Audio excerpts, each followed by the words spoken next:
Jorge Newbery conquista el cielo. Petróleo en Comodoro Rivadavia. Estalla la guerra de los Balcanes. Cabalgando con Pancho Villa y Zapata, América Latina despierta en México. Amundsen llega al Polo Sur.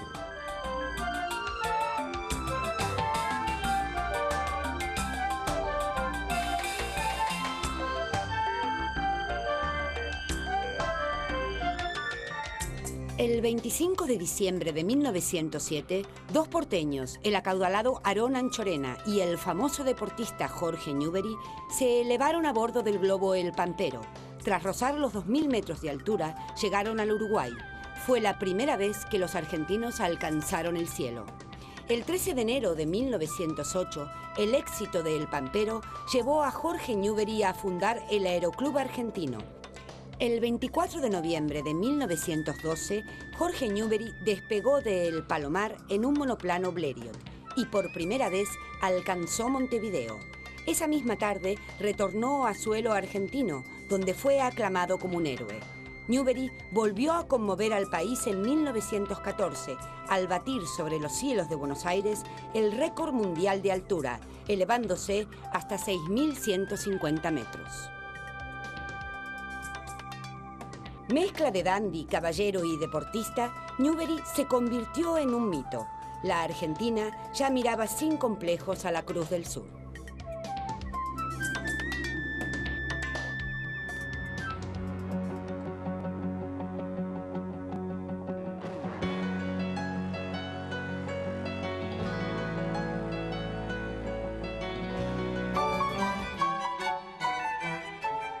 Ayudar a la independencia de los chicos fue el objetivo central de María Montessori, la primera mujer italiana en obtener un doctorado. Preocupada inicialmente por los chicos con deficiencias mentales, Montessori descubrió la importancia de las condiciones en que se desarrolla el proceso educativo.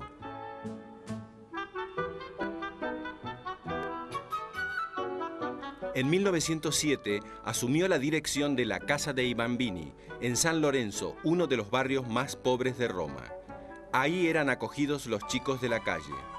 En esa experiencia, María Montessori descubrió que las tareas manuales favorecen el aprendizaje. Los escolares, sobre todo los de menor edad, comprendían más el mundo a través de los sentidos que del razonamiento lógico. A partir de esta concepción, la pedagoga desarrolló el llamado Material M. Era una batería de juegos didácticos destinados a que el escolar, mediante un proceso lúdico, desarrolle su capacidad de conocimiento. El material educativo de Montessori obtuvo éxitos asombrosos. Jugando, los chicos aprendían a leer y escribir a la edad de 4 años. El método Montessori alcanzó fama internacional y encontró entusiastas partidarios en los ámbitos pedagógicos de todo el mundo. Todavía hoy sus teorías son reivindicadas por los docentes, sobre todo en el nivel preescolar.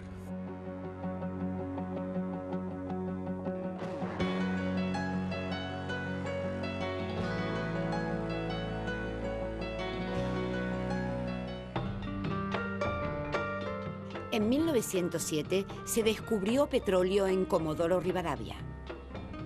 Era lo que el país agroexportador necesitaba para comenzar a industrializarse.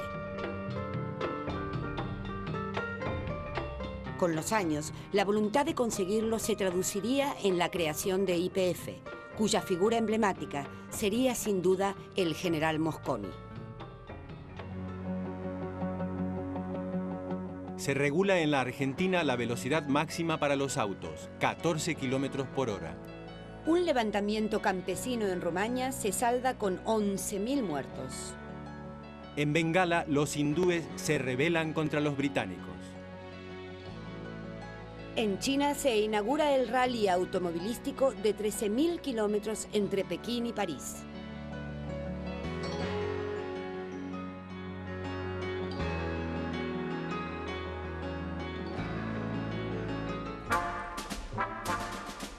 El 23 de julio de 1908 estalló en Tesalónica una revolución, la de los jóvenes turcos. Tesalónica, capital de Macedonia, era la ciudad más importante del Imperio Otomano después de Constantinopla. Los jóvenes turcos, representantes de una corriente nacionalista del ejército, aspiraban a un imperio moderno y centralista. Pronto amenazaron con ocupar Constantinopla, sede del sultán Abdülhamid II. Exigían la restauración de la Constitución de 1876, abolida en 1878 por el sultán. Durante 3 décadas, Abdülhamid había gobernado despóticamente. Presionado por los jóvenes turcos, el sultán reimplantó la Constitución y el sistema parlamentario.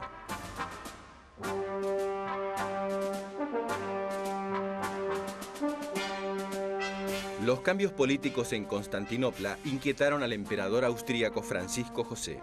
Viena vio amenazados sus intereses en los Balcanes, sobre todo en Bosnia y Herzegovina. Estas provincias eran administradas desde hacía 30 años por Viena, aunque por el derecho internacional pertenecían al Imperio Otomano. En los Balcanes, un abigarrado mosaico de minorías étnicas, se habían enfrentado desde siempre los austríacos y otomanos. En octubre de 1908, Francisco José procedió a ocupar Bosnia y Herzegovina. Se desató una oleada de levantamientos nacionalistas. Respaldada por Viena, la provincia autónoma de Creta se separó del Imperio Otomano. Lo mismo hizo Bulgaria, que se constituyó en reino independiente. La crisis se generalizó. La reconversión constitucional de Abdülhamid convenció a pocos. En 1909, los sectores conservadores del ejército dieron un golpe y destituyeron al sultán. Le sucedió su hermano Mehmed V, pero el poder real estaba en manos de los jóvenes turcos. En ellos confiaba la minoría cristiana, hasta entonces despojada de derechos políticos. Sin embargo, los jóvenes turcos, marcadamente nacionalistas, resultaron más intolerantes con las minorías que el régimen anterior. Las reivindicaciones de los armenios, búlgaros y macedonios fueron reprimidas salvajemente. En 9 meses, más de 1,5 millones de armenios fueron exterminados. Sin embargo, la política genocida no afianzó el poder otomano en el sudeste europeo. Al contrario, el viejo imperio de la Media Luna comenzó a desintegrarse.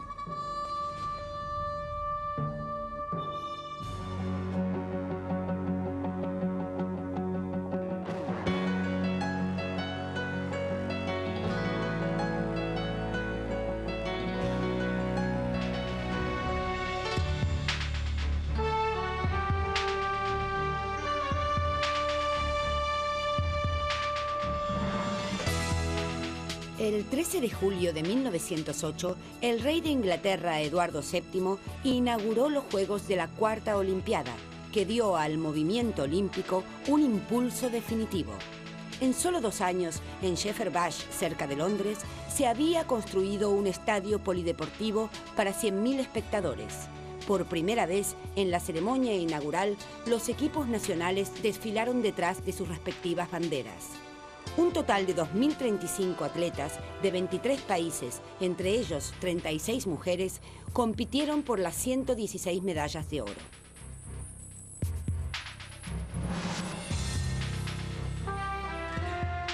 Una final especialmente dramática tuvo lugar el 24 de julio en la maratón. El corredor italiano Dorando Pietri se desplomó pocos metros antes de alcanzar la meta y fue arrastrado hasta la línea de llegada por 2 custodios del recorrido. El jurado le negó la medalla de oro, pero la reina Alejandra le concedió un premio consuelo. El británico Henry Taylor ganó los 444 metros libres de natación y estableció el primer récord mundial en esta especialidad. En waterpolo, tras vencer por 9-2 a Bélgica, Gran Bretaña se alzó con el oro olímpico.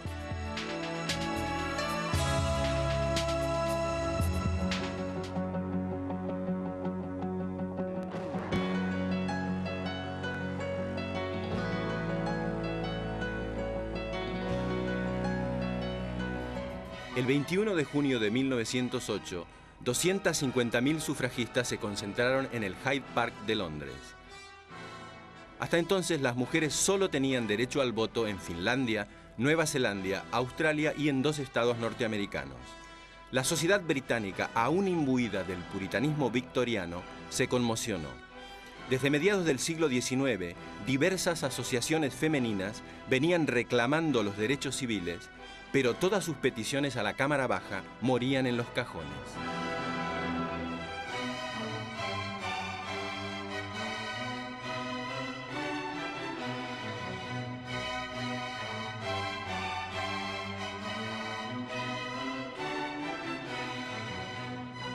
En 1903, Emmeline Pankhurst y sus hijas Christabel y Sylvia decidieron llevar las reivindicaciones a la calle. Fundaron en Manchester una asociación radical de sufragistas, la Unión Social y Política de las Mujeres. La asociación se convirtió pronto en una organización de masas que aglutinaba a mujeres de distintos sectores sociales. En 1905, con la llegada de los liberales al gobierno, las sufragistas abrigaron grandes expectativas. Pero la esperanza no les duró mucho. Presionados por los conservadores, los liberales tampoco aprobaron el voto femenino. Emmeline Pankhurst decidió intensificar la lucha. Las sufragistas optaron por la acción directa. Las activistas interrumpían las sesiones de la Cámara Baja, enfrentaban a la policía, apedreaban edificios públicos y provocaban incendios. La organización logró centrar la atención de la opinión pública mundial y su ejemplo fue seguido en otros países. Pero el derecho al voto femenino recién se extendería al terminar la Primera Guerra Mundial.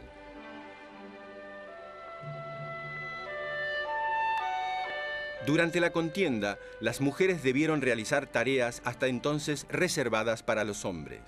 Gran Bretaña y otros países europeos no pudieron negarles el derecho al voto. En 1918, las inglesas mayores de 30 años pudieron votar, pero con muchas restricciones. 10 años más tarde, pocas semanas antes de que Emmeline Pankhurst muriera, consiguieron el derecho electoral pleno.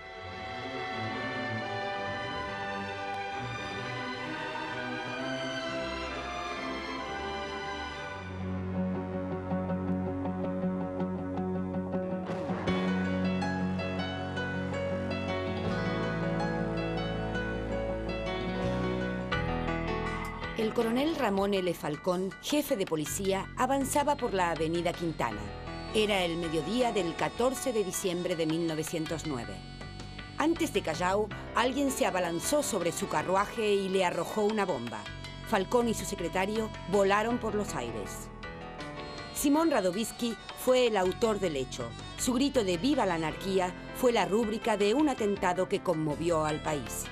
Falcón en persona había dirigido el desalojo de numerosos conventillos donde era fuerte el anarquismo. Para los ácratas, Falcón era un blanco justificado. Menor de edad, Radovisky no pudo ser fusilado. Permaneció encarcelado en Ushuaia 20 años. Indultado por Irigoyen, en 1929 se exiló en México.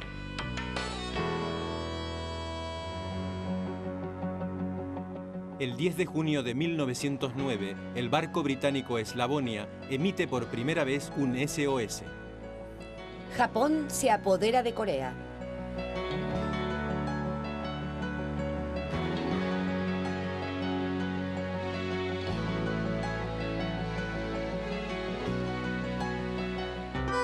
Los granaderos a caballo recordaron viejas hazañas.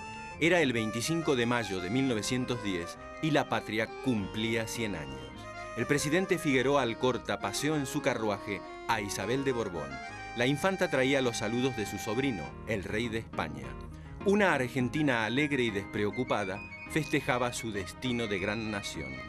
En medio del entusiasmo, numerosos carros alegóricos presididos por el busto de San Martín realzaban las hazañas del presente. Había que festejar. Primera productora mundial de maíz y lino, exportadora de lana, carne y trigo, la Argentina figuraba entre las 10 grandes potencias del planeta. Aunque la huelga general de 1910 recordó que un sector del país aún quería saber de qué se trata. La flota se unió a los festejos. A bordo, el presidente Figueroa Alcorta recibió a los visitantes extranjeros.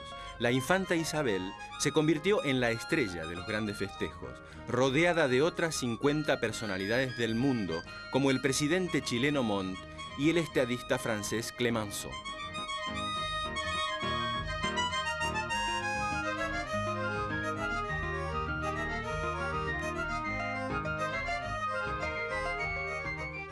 La flota realizó maniobras y lanzó incontables salvas, mientras la marinería vivaba encubierta a la patria y la patria nadaba en la abundancia.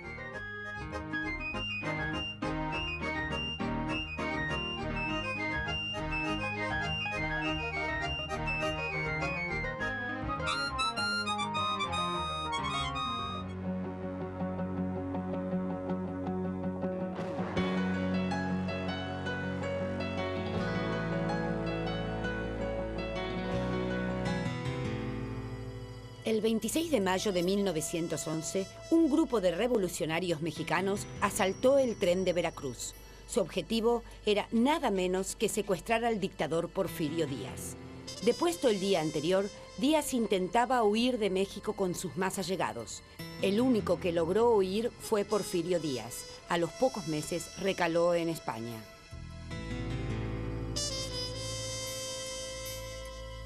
Durante más de 30 años, Díaz había gobernado el país con mano durísima, apoyado por una minoría oligárquica y por Estados Unidos. La expropiación de tierras a las comunidades indígenas y el aplastamiento de todo conato opositor condujeron al surgimiento de grupos revolucionarios armados. En 1910, la decisión de Porfirio Díaz de ser reelecto nuevamente incrementó la espiral de violencia. El liberal Francisco Madero se puso al frente del movimiento revolucionario.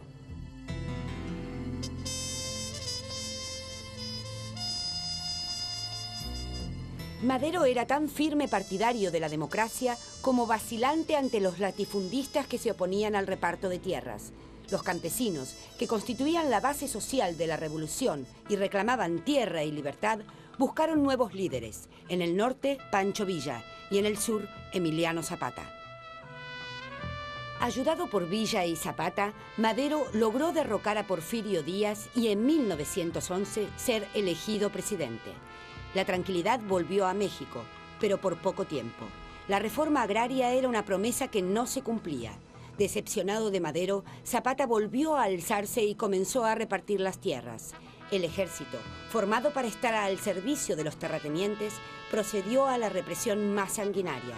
Madero se vio acorralado entre dos fuegos.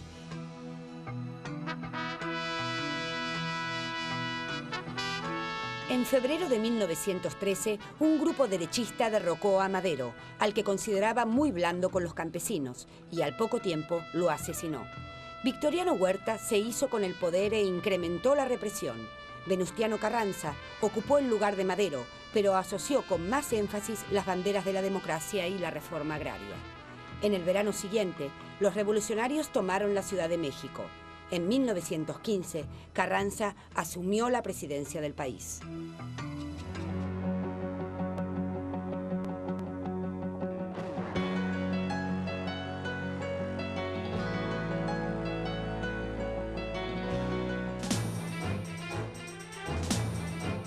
A comienzos de siglo, el hombre conquistaría los polos del planeta.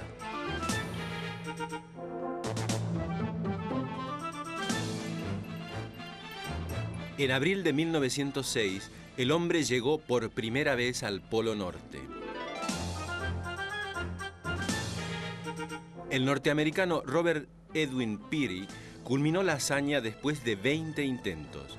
Para conseguirlo, fue el primero en utilizar los recursos de los esquimales. Su ropa era de piel, viajaba en trineos tirados por perros y calzaba botas de nieve. A diferencia de otros exploradores, Peary pensó que la época ideal para viajar al polo era el invierno, ya que el hielo endurecido permitiría avanzar más rápido. No se equivocó. En el helado continente antártico, a 2.700 metros sobre el nivel del mar, el Polo Sur era otro desafío aún sin respuesta. En 1911, dos hombres consiguieron pisarlo, el noruego Roald Amundsen y el británico Robert Falcon Scott. Antes de conseguirlo, Amundsen se había propuesto un objetivo geográfico totalmente opuesto, el Polo Norte, pero el norteamericano Robert Peary le había ganado de mano. En agosto de 1910, Amundsen zarpó de Noruega rumbo a la Antártida a bordo del buque oceanográfico Fram. Llegó al continente blanco a comienzos de 1911 y estableció una base en la Bahía de las Ballenas. Scott alcanzó la Antártida casi al mismo tiempo, a 650 kilómetros de la base de Amundsen. Scott y Amundsen iniciaron una espectacular carrera por alcanzar la meta. Era invierno y la temperatura llegaba a los 35 grados centígrados bajo cero. Amundsen salió el 28 de octubre de 1911 en dirección al Polo Sur con 4 hombres, 4 trineos y 42 perros esquimales. Scott se puso en camino 12 días más tarde con trineos motorizados y caballos. Pronto se vio que su táctica había sido errónea. Los caballos no aguantaban el frío y los motores no podían con el terreno escarpado y el hielo. Scott y sus hombres terminaron arrastrando a mano sus equipos.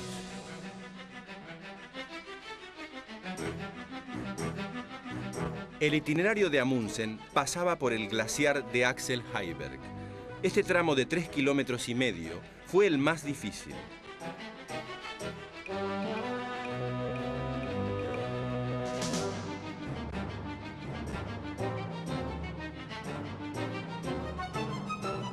A los 4 días, el equipo noruego alcanzó la meseta central de la Antártida.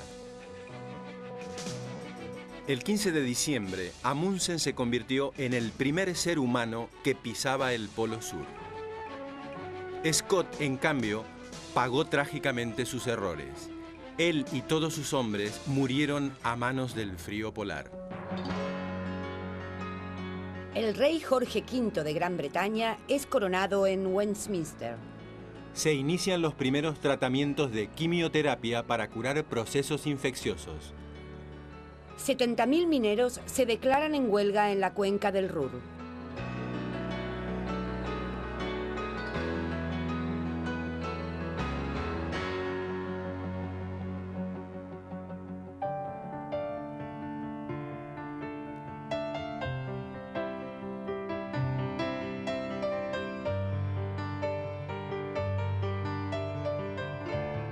El pintor ruso Vasily Kandinsky provoca la ruptura más radical en la plástica.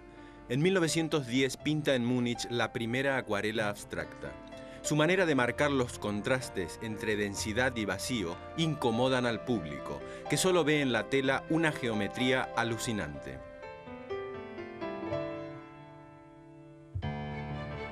Secundado por el expresionista Franz Marc, Kandinsky creó en 1911 la Asociación de Artistas Der Blaue Reiter, o sea, el jinete azul.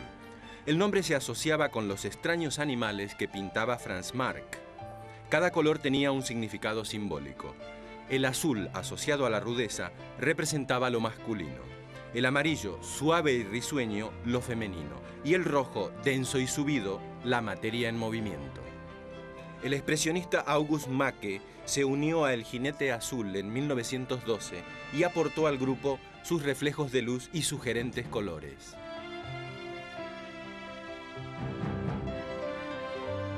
El pintor Marc Chagall, nacido en Rusia, se aventuró por otros senderos. Llegó a París en 1910 y se interesó por las vanguardias, pero sus obras, siempre imbuidas de un aire onírico, se mantuvieron fieles a la vida cotidiana y a los mitos de las aldeas judías de Rusia.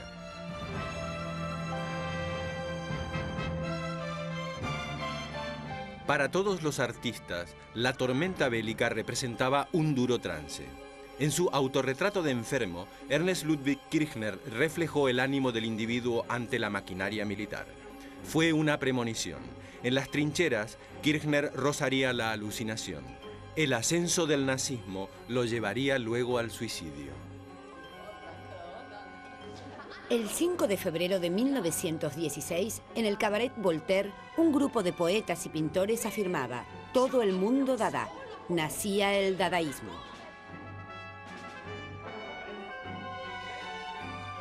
Tristan Tzara, Hugo Ball y Hans Arp le hacían al público guiños absurdos para que despertase de la modorra conformista.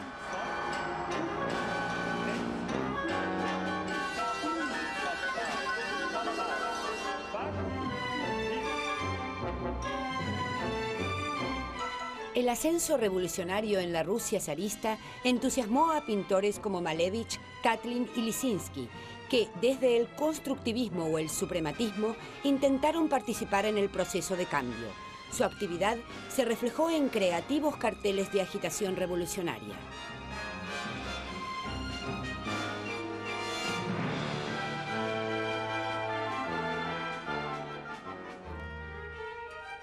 También la música acusó recibo de los nuevos tiempos, aunque en medio de grandes escándalos, como ocurrió con Igor Stravinsky.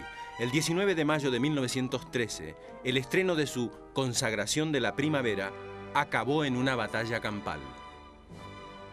Por el contrario, con su ópera El Caballero de la Rosa, estrenada en Dresde en 1911, Richard Strauss obtuvo un aplauso unánime. El mundo aún quería soñar.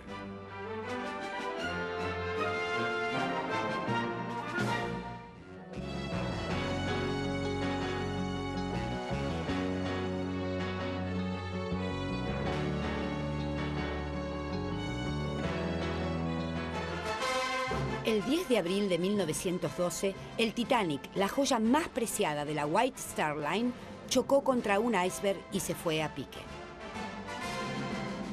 El Titanic parecía predestinado a conquistar la Banda Azul como premio por realizar la travesía más rápida del Atlántico.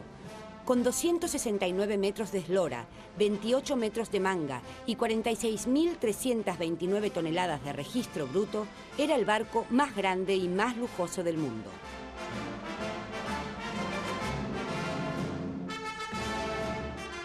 Tenía cabida para 5.000 pasajeros y sistemas de seguridad a prueba de cualquier fatalidad.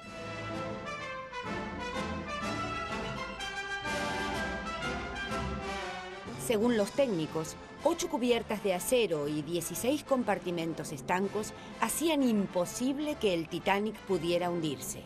¿Acaso por eso ni se preocuparon por las medidas de seguridad más obvias?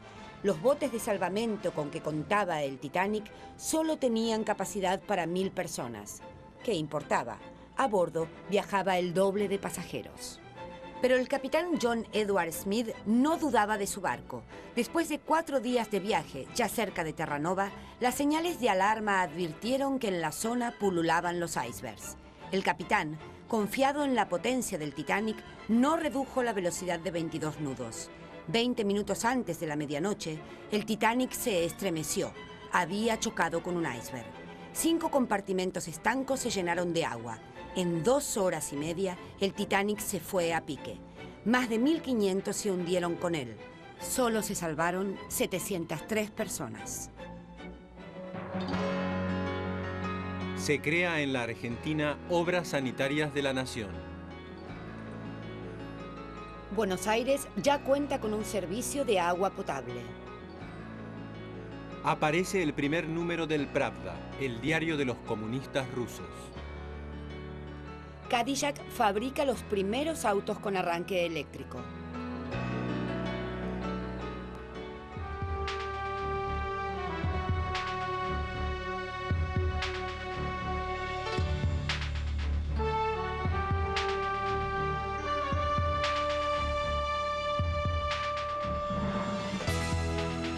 El 6 de julio de 1912, el rey Gustavo de Suecia inauguró los 5º Juegos Olímpicos en el nuevo estadio Olimpia de Estocolmo. Durante 3 semanas, atletas de 26 países compitieron ante más de 30.000 espectadores.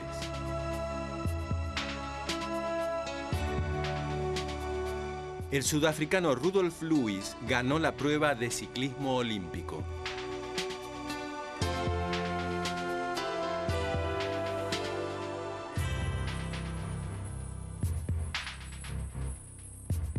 En salto de garrocha, el norteamericano Harry Babcock en un tenso duelo se impuso a su compatriota Marcus Wright con un salto de 3 metros 95 centímetros de altura. El griego Konstantin Tsichiritas ganó ampliamente el salto de longitud.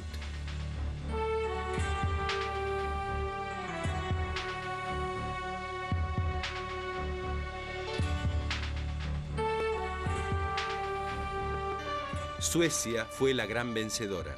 Con 24 medallas de oro y plata, el país anfitrión se clasificó primero, superando a Estados Unidos y Gran Bretaña.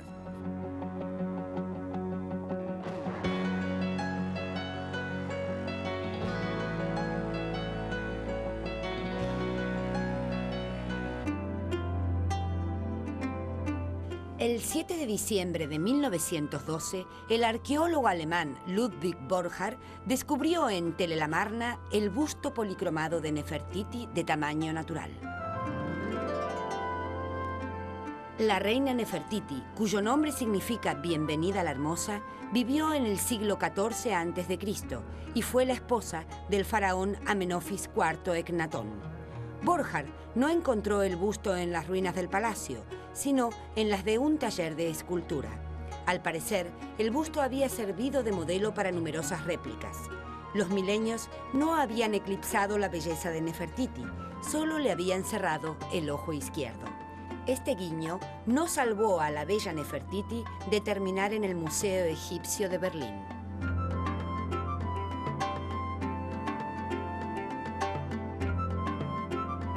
También terminó en Berlín la puerta babilónica de Ishtar, aunque el arqueólogo alemán Robert Caldewey la había encontrado en las cercanías del río Tigris, en Irak.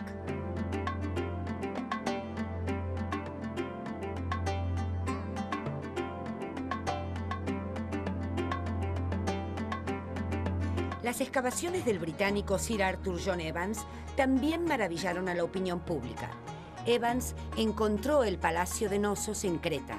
El siglo XX logró curiosear en la sala del trono, las habitaciones y los talleres, los frescos y los relieves de estuco.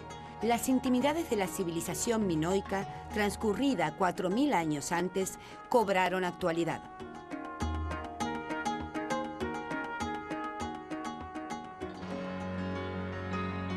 Estados Unidos invade a Nicaragua. Roma bombardea Beirut y estalla el conflicto entre Italia y el Imperio Otomano.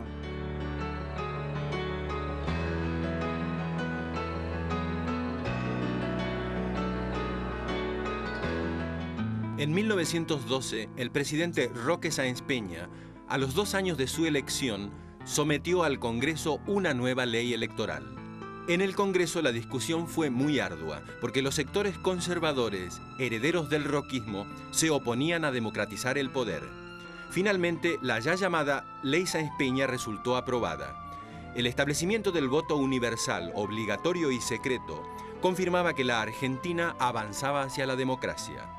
Pese a las imperfecciones, como que se votase en plena calle, la reforma electoral ampliaba la ciudadanía, garantizaba su expresión y aseguraba el respeto de las minorías y el control de la gestión gubernamental. La mayoría de los inmigrantes siguió sin nacionalizarse y los varones adultos que no votaban eran tanto o más que los votantes. De todos modos, el país entero sintió que entraba en una nueva etapa de su historia. Los partidos políticos adquirieron mayor sentido y las urnas se consagraron como herramienta de cambio.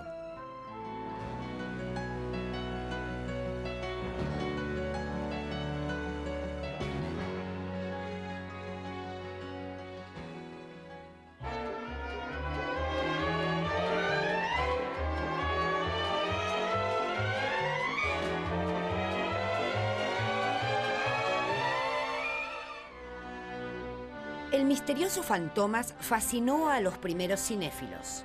Mezcla de caballero y delincuente, su identidad permaneció siempre desconocida. El director francés Louis Feuillade había trasladado al cine una creación novelística de Marcel Allen y Pierre Soubestre. El éxito inicial del enmascarado se tradujo pronto en toda una serie de películas. Fantomas causó sensación.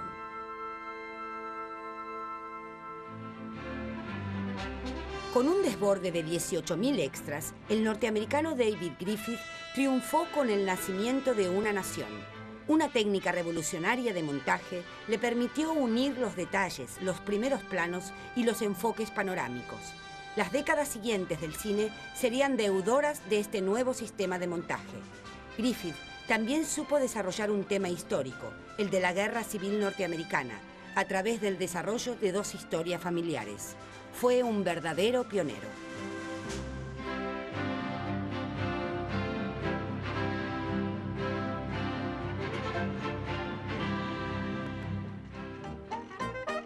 A pesar de consagrarse en los años 20, Charlie Chaplin popularizó ya entre 1917 y 1919 su entrañable Vagabundo.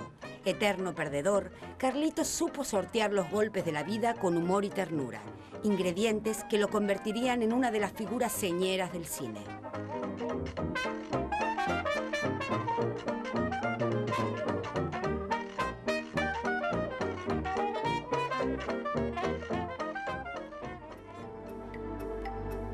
A finales de 1919 se inició el rodaje de El gabinete del Dr. Caligari, de Robert Wiene. Los decorados fueron plasmados por los pintores expresionistas que transmitieron al mundo una sensación de pesadilla. Desde la llegada del Dr. Caligari con un medium a un pueblo, se sucedían los misteriosos crímenes. El Dr. Caligari, que en realidad era el director de un manicomio, investigaba los crímenes. De este modo, con una mezcla de escenas argumentales y marginales, la película plasmaba una alegoría de la realidad. Las reacciones fueron muy diversas, pero nadie salía indiferente de la sala después de verla.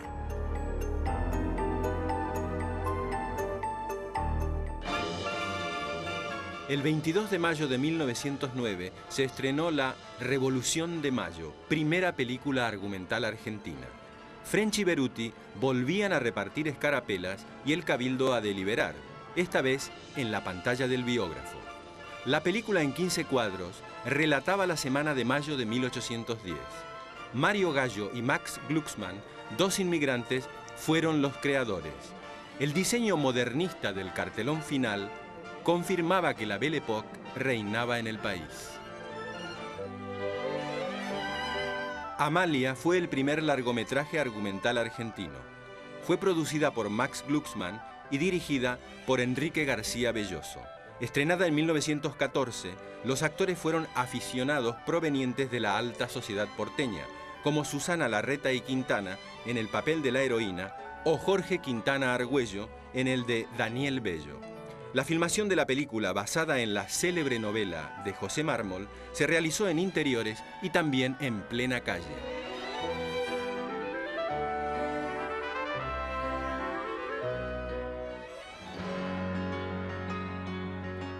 Los aparatos eléctricos facilitan el trabajo de las amas de casa.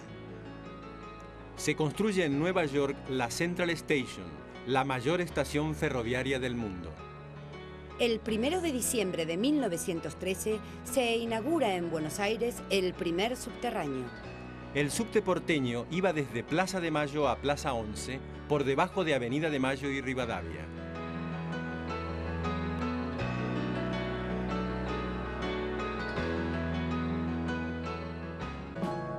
El 28 de junio de 1914, el archiduque Francisco Fernando, sucesor del trono austrohúngaro, viajó a Sarajevo. Durante el traslado en auto por la ciudad, el vehículo se detuvo. Fue la oportunidad para Gavrilo Princip, un nacionalista serbio que sacó el arma y disparó. Francisco Fernando y su esposa se desplomaron. El asesinato del archiduque encendió la mecha de una contienda que la euforia inicial llamaría la Gran Guerra.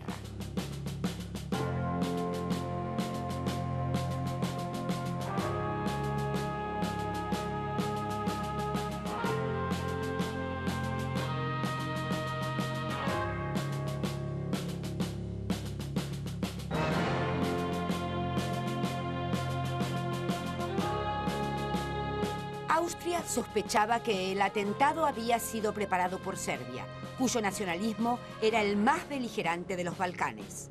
Para el Imperio Austrohúngaro, atacar a Serbia era la única manera de salvar el honor. Había un solo inconveniente: Serbia estaba bajo la protección de Rusia. Para la aventura, Viena se alió con Berlín, eterna rival de Moscú. El Kaiser Guillermo II, apoyado por el canciller von Bethmann-Hollweg, se puso a disposición de Austria. Alemania tenía sus propios planes. Le interesaba que Rusia interfiriese en el conflicto. El Segundo Reich incluso incitó a Viena para que atacase a Serbia.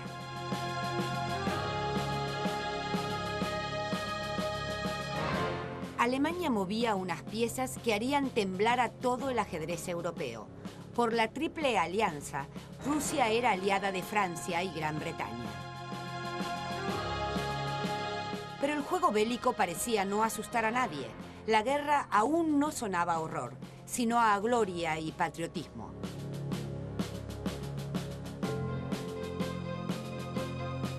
El escritor alemán Thomas Mann no pudo disuadir la euforia germana. Bertrand Russell, Romain Rolland y Karl Kraus tampoco lo lograron. El 23 de julio, Viena envió un ultimátum a Serbia. Austria planteaba su derecho a perseguir a los asesinos en territorio serbio.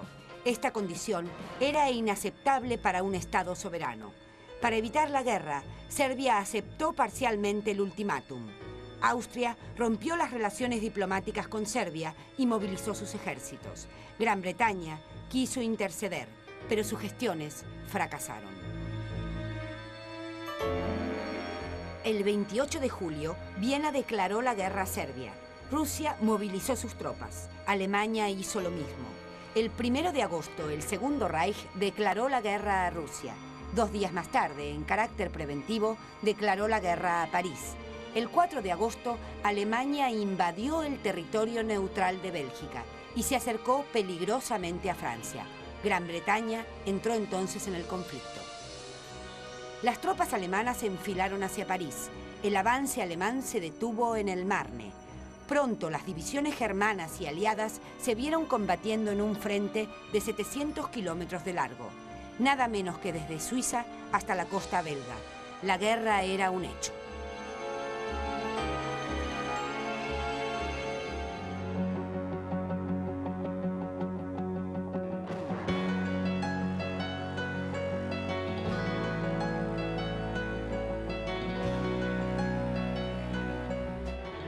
La gran sensación de la segunda década fue la pollera tubo, lanzada por el modisto parisino Paul Poiret.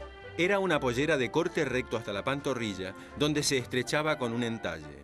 Esta línea obligaba a las mujeres a caminar con pasitos cortos e insinuaba atrevidamente las curvas femeninas.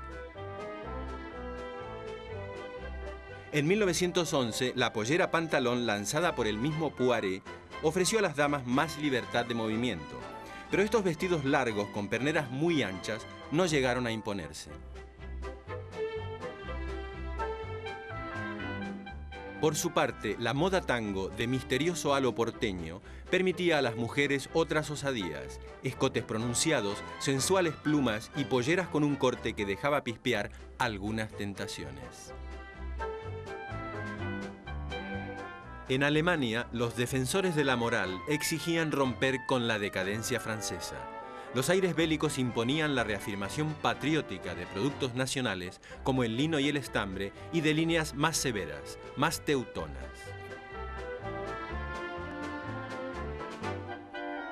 El modelo elegido para las valquirias fue una pollera ancha sostenida por 2 o 3 enaguas. Su largo, solo hasta las pantorrillas, no se debía a falta de pudor, sino al ahorro de tela que exigía la nación. En todos los países se volvió difícil conseguir vestidos nuevos. Bajo la consigna de ropa vieja, moda nueva, las mujeres se las ingeniaron para llenar las carencias de la retaguardia con mucha imaginación.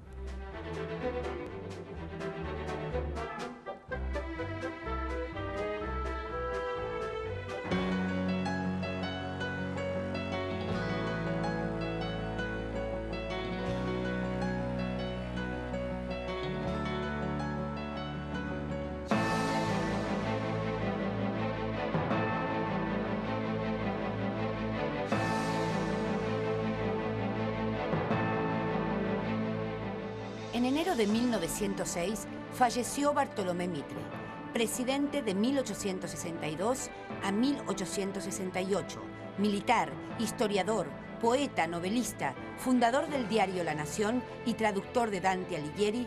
Sus exequias fueron apoteóticas. Los funerales convocaron a una gran multitud. De inmediato, el Congreso de la Nación dispuso levantar un monumento en su memoria. Entre el 26 y el 31 de julio de 1909, Barcelona vivió la llamada Semana Trágica. Una revuelta popular terminó con centenares de detenidos y miles de exilados.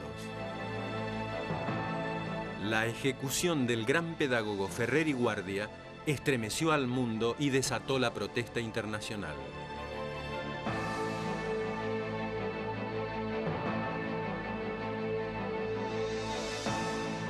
El detonante del levantamiento fue la llamada a filas de los reservistas para Marruecos. La guerra colonial en el norte de África le resultaba totalmente ajena a la población civil. El antimilitarismo y el anticlericalismo se conjugaron en una serie de asaltos a conventos y colegios religiosos. En 1909 se inauguró el túnel trasandino y el ferrocarril unió la Argentina y Chile. Se demostraba la vocación de paz de dos países que aún mantenían problemas fronterizos. El 20 de noviembre de 1910, toda Rusia lloró la muerte del conde León Tolstoy. El gran escritor, cristiano consecuente con el Evangelio, murió a los 82 años en Astapovo. Sus novelas como Guerra y Paz o Ana Karenina, sus descripciones sociales y psicológicas certeras influirían en la narrativa moderna más allá de las fronteras rusas. Tolstoy, venerado también por su integridad moral, legó los latifundios de su familia a los campesinos. Los zares nunca dejaron de mirarlo con desconfianza.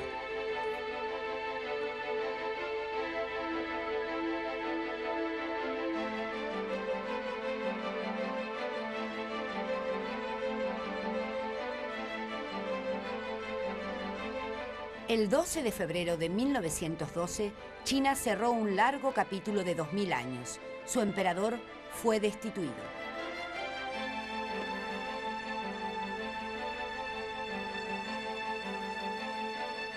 Puyi, último emperador de la dinastía Manchú, debió renunciar al trono que ocupaba desde los 3 años. Las fuerzas revolucionarias impusieron la república.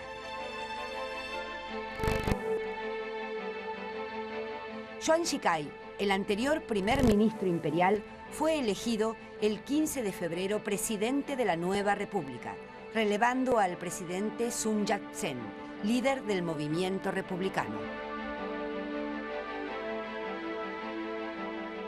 En el verano de 1912, la muerte del emperador Meiji Tenno Mutsuhito marcó el fin de una era. Mutsuhito había asumido el trono a los 14 años y lo dejaba vacante a los 59. Entretanto, el Japón, siguiendo el ejemplo prusiano, se había convertido en una potencia moderna. Su poderío militar no permitía dudar de ello.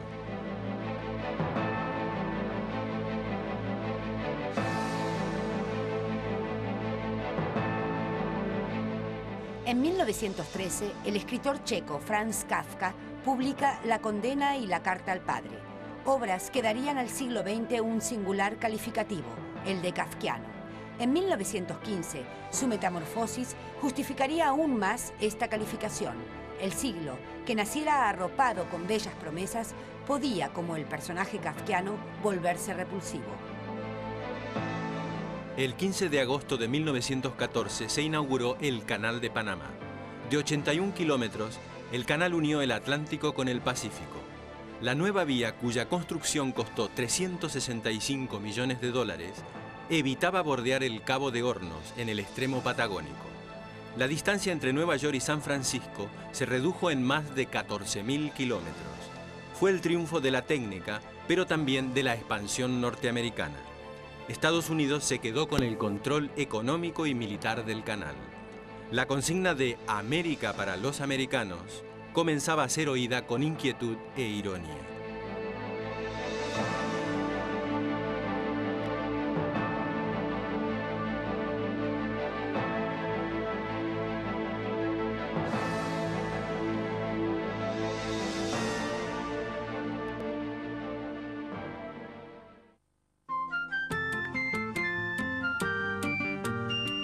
De Sarajevo a la Primera Guerra Mundial.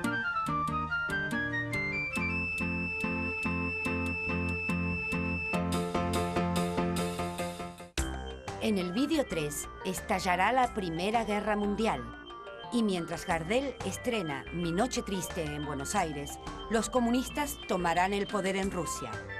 Entretanto, en la Argentina, Irigoyen llegará al gobierno. La reforma universitaria nacerá en Córdoba. Y, como en un cuento de hadas, nevará en Buenos Aires.